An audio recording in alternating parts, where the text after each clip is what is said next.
حضرت ابراہیم علیہ السلام اپنے پہلے بیٹے کی پیدائش پر بہت خوش ہوئے۔ ان سب نے جشن منایا، اتنی بڑی اور خوبصورت نعمت کے لیے اللہ تعالیٰ کا شکر ادا کیا۔ تاہم جب انہوں نے جشن منایا تو وہ نہیں جانتے تھے کہ چیزیں بہت جلد تبدیل ہو جائیں گی۔ وہ اس قدر تبدیل ہو جائیں گے کہ حضرت ابراہیم علیہ السلام کو اپنے خاندان کے مستقبل کے بارے میں سخت انتخاب کرنا پڑے گا۔ یہ کیا فیصلہ تھا اور اس سے اس معصوم بچے پر کیا اثر پڑے گا جو اس کی پیاری ماں ہاجرہ کی گود میں ہے۔ تاہم تھوڑی دیر بعد حضرت سارہ کو حضرت ہاجرہ اور اسماعیل سے حسد ہونے لگا۔ انہوں نے حضرت ابراہیم علیہ السلام سے کہا کہ وہ بچے اور ماں کو ان سے بہت دور کسی ملک میں لے جائیں۔ حضرت ابراہیم علیہ السلام نے انہیں حجاز میں ایک ایسی جگہ لے جانے کا فیصلہ کیا جو ایک خشک پہاڑی اور بنجر زمین تھی۔ یہاں حضرت ابراہیم علیہ السلام نے صفا اور مروہ کی پہاڑیوں کے قریب ایک بلند و بالا درخت کے سائے میں حضرت ہاجرہ اور اسماعیل کو چھوڑ دیا، اور یہ اللہ تعالیٰ کا حکم تھا۔ اس جگہ پر بہت کم پودے تھے اور پانی بھی نہیں تھا۔ حضرت ابراہیم علیہ السلام نے ہاجرہ کے پاس کچھ کھانا اور پانی کی ایک تھیلی چھوڑی۔ کچھ دیر بعد کھانا اور پانی دونوں ختم ہو گئے اور اسماعیل رونے لگا۔ حضرت ہاجرہ گھبرا رہی تھی۔ وہ پانی کی تلاش میں صفا اور مروہ کی پہاڑیوں کے درمیان بھاگی لیکن کچھ نہیں ملا۔ وہ 2 پہاڑیوں کے درمیان 7 بار دوڑی۔ تلاش کے بعد وہ واپس لوٹی اور دیکھا کہ ایک چشمہ نمودار ہوا تھا جہاں حضرت اسماعیل علیہ السلام ریت پر لات مار رہے تھے۔ اس چشمے کو بہتے دیکھ کر حضرت ہاجرہ علیہ السلام نے فوراً کہا زمزم، اور وہ پانی وہیں ٹھہر گیا۔ تو یہ چشمہ جسے زمزم کہا جاتا تھا صاف پانی پیدا کرتا اور حضرت ہاجرہ اور اسماعیل علیہ السلام اس سے پانی پیتے۔ آب زمزم کا چشمہ آج بھی ہمارے ساتھ ہے جو وہی میٹھا اور صاف پانی پیدا کرتا ہے۔ تھوڑی دیر کے بعد لوگ اس وادی کی طرف جانے لگے۔ حضرت ہاجرہ کی اجازت سے چند قبیلے آباد ہوئے اور آہستہ آہستہ یہ ایک چھوٹا سا قصبہ بن گیا۔ یہ قصبہ ایک مصروف تجارتی راستے کے قریب تھا اور بہت سے تاجر دولت لے کر گزرنے لگے۔ یہ قصبہ مکہ مکرمہ کا شہر بن گیا جو آج بھی عرب کا ایک مصروف شہر ہے۔ جب حضرت اسماعیل علیہ السلام چھوٹے تھے تو حضرت ابراہیم علیہ السلام کو ایک خواب آیا۔ اس خواب میں انہیں اللہ تعالیٰ نے اپنے بیٹے کو قربان کرنے کا حکم دیا۔ جب کوئی نبی خواب دیکھتا ہے تو وہ ہمیشہ سچ ہوتا ہے۔ در حقیقت نبی کا خواب وحی کی ایک شکل ہوتی ہے۔ یہ خواب کتنی بار آیا تو حضرت ابراہیم علیہ السلام نے فیصلہ کیا کہ وہ اپنے پیارے بیٹے اسماعیل کو لے جائیں گے اور اسے اللہ کے لیے قربان کریں گے۔ جیسا کہ قرآن بیان کرتا ہے، اسماعیل علیہ السلام نے اس بات پر اتفاق کیا کہ ابراہیم علیہ السلام کو اللہ کے حکم پر عمل کرنا چاہیے۔ قرآن میں ارشاد ہے، پھر جب بیٹا اس کے ساتھ کام کرنے کی عمر کو پہنچا تو اس نے کہا، اے میرے بیٹے، میں نے ایک خواب دیکھا ہے جو میں تمہیں قربانی میں پیش کرتا ہوں، تمہارا نظریہ کیا ہے؟ بیٹے نے کہا، اے میرے باپ، تم وہی کرو جس کا تمہیں حکم دیا گیا ہے۔ اگر اللہ نے چاہا تو مجھے صبر اور استقامت پر عمل کرنے والا پائیں گے۔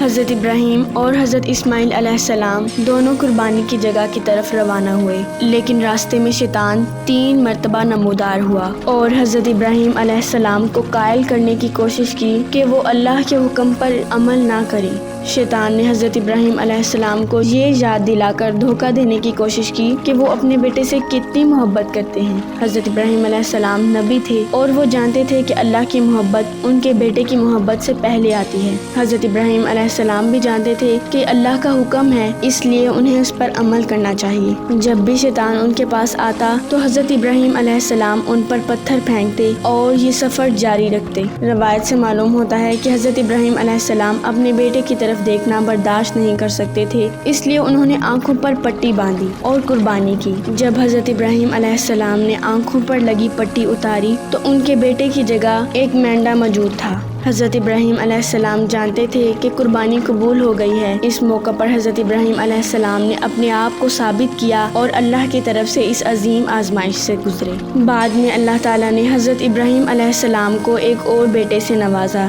جس کا نام انہوں نے اسحاق رکھا۔ اس وقت وہ حضرت ابراہیم علیہ السلام کی پہلی بیوی سارہ سے پیدا ہوئے۔ تاریخی ذرائع ہمیں بتاتے ہیں کہ اسحاق اپنے بھائی اسماعیل کی پیدائش کے 13 سال بعد پیدا ہوئے۔ حضرت ابراہیم علیہ السلام کے گھر والوں میں ایک اور خوبصورت بچے کی پیدائش ہوئی۔ بچے کی پیدائش کے بعد بہت خوشی تھی۔ اسحاق کی اولاد سے بہت بڑے قبیلے تھے اور یہودیوں کا سراغ اسحاق کے ذریعے ابراہیم علیہ السلام تک ملتا ہے۔ اسحاق کی اولاد میں یوسف، یعقوب، عیسیٰ، موسیٰ، داؤد اور یحییٰ سمیت بہت سے عظیم نبی تھے۔ اس طرح حضرت اسماعیل علیہ السلام کے وسیلے سے بہت سے بڑے قبیلے موجود میں آئے، جن میں سب سے مشہور قریش تھے۔ حضرت محمد صلی اللہ علیہ وآلہ وسلم حضرت اسماعیل علیہ السلام کی اولاد میں سے ہیں، لہٰذا یہودی اور عرب دراصل ایک دوسرے کے چچا زاد بھائی ہیں۔ اہل حجاز کی طرف سے اسماعیل کا احترام اور محبت کی جاتی تھی۔ آباد ہونے والا اہم قبیلہ جراحم کا قبیلہ تھا۔ انہوں نے اپنی ایک بیٹی کی شادی اسماعیل سے کر دی اور اسماعیل نے سکونیت اختیار کر لی۔ ایک دفعہ حضرت ابراہیم علیہ السلام اپنے بیٹے سے ملنے گئے، لیکن اسماعیل گھر پر نہیں تھے۔ حضرت ابراہیم علیہ السلام نے حضرت اسماعیل علیہ السلام کی بیوی سے ان کے گھر کے بارے میں پوچھا تو اس نے حضرت ابراہیم علیہ السلام سے غربت کی شکایت کی۔ جب حضرت ابراہیم علیہ السلام جانے کے لیے تیار ہوئے تو انہوں نے ان سے کہا کہ وہ اسماعیل علیہ السلام کو یہ پیغام دیں کہ ان کے گھر کا دروازہ ٹیڑھا ہے اور اسے تبدیل کر دیں۔ جب حضرت اسماعیل علیہ السلام کو یہ پیغام ملا تو انہوں نے اپنے والد کے مشورے کے مطابق اپنی بیوی کو طلاق دے دی اور بعد میں جراحم کی ایک اور عورت سے شادی کر لی۔ ایک بار حضرت ابراہیم علیہ السلام پھر حضرت اسماعیل علیہ السلام کو ملنے کے لیے آئے اور حضرت اسماعیل علیہ السلام گھر پر نہیں تھے۔ انہوں نے اسماعیل علیہ السلام کی بیوی سے ان کے بارے میں اور ان کی ایک ساتھ زندگی کے بارے میں پوچھا۔ انہوں نے کہا الحمدللہ سب کچھ ٹھیک ہے اور اللہ کا شکر ادا کیا کہ انہیں جو کچھ بھی ملا ہے وہ کافی ہے۔ حضرت ابراہیم علیہ السلام کے جانے کے بعد ایک پیغام چھوڑا کہ ان کے گھر کا دروازہ ٹھیک ہے۔ اس بیوی کے ذریعے حضرت اسماعیل علیہ السلام کی تمام نسلوں کا سراغ لگایا جاتا ہے۔ تیسری دفعہ حضرت ابراہیم علیہ السلام اپنے بیٹے حضرت اسماعیل علیہ السلام سے ملنے گئے۔ انہیں مکہ کے ایک وادی میں پایا۔ ایک خوشگوار ملاقات کے بعد ان دونوں نے اللہ کے حکم سے خانہ کعبہ کی تعمیر کی۔ یہ پہلا گھر تھا جو تمام انسانوں کے واحد اور سچے خدا کی عبادت کے لیے تعمیر کیا گیا تھا۔ اس کے بعد انہوں نے قبیلوں سے کہا کہ وہ اللہ تعالیٰ کے اس گھر کی زیارت کریں۔ حضرت ابراہیم علیہ السلام نے بہت عرصہ پہلے اس زیارت کا آغاز کیا تھا اور لوگوں کو اس زیارت کا حکم دیا تھا۔ اس وقت سے لے کر اب تک لاکھوں مسلمان خانہ کعبہ کی زیارت کرتے ہیں اور حج ادا کرتے ہیں۔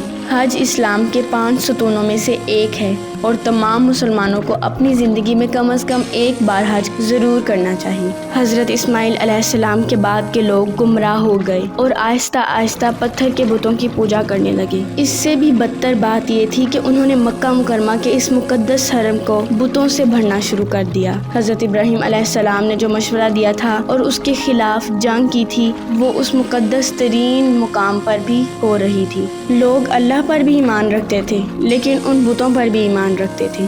اللہ تعالیٰ نے ان لوگوں سے زمزم کی نعمت چھین لی اور انہیں گمراہی کی حالت میں چھوڑ دیا۔ معاشرہ حق سے بھٹک چکا تھا۔